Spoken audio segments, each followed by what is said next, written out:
Doors were locked, but the service was held anyway, albeit outside. We continue to follow the story of a church divided amid charges of embezzlement. Yesterday, we told you how board leaders at the Pilgrim Rest Missionary Baptist Church in Grand Rapids changed the locks and canceled today's services. However, some members gathered outside the church this morning to worship and collect an offering for the embattled pastor. 24-Hour News 8's Mark Thompson was there. And we know that God is in control. Amen. Reverend Arthur Pearson delivered the word at least to part of his congregation this Sunday, but it wasn't from the pulpit. This morning, he and his supporting flock were locked out and left out in the cold. And let me just humbly apologize unto the church family for this unfortunate situation with Brother Stefan Blackwell and Brother Nate Mayfield, and taking it upon themselves to change the locks of the church. But we still have to love each other.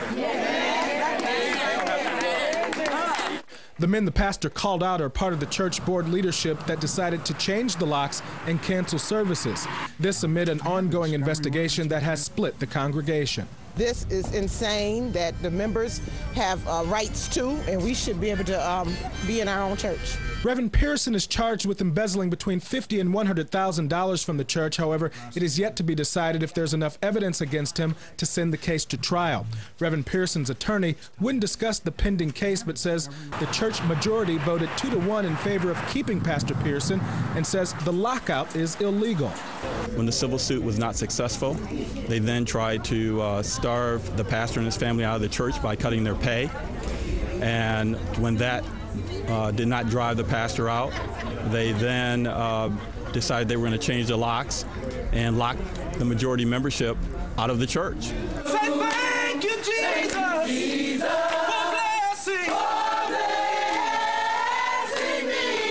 But despite the controversy on this day, the praise and worship continued, those here vowing not to be deterred. In Grand Rapids, Mark Thompson, 24-Hour News 8.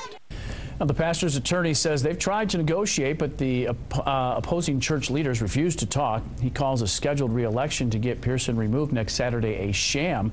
Pearson will be back in court tomorrow.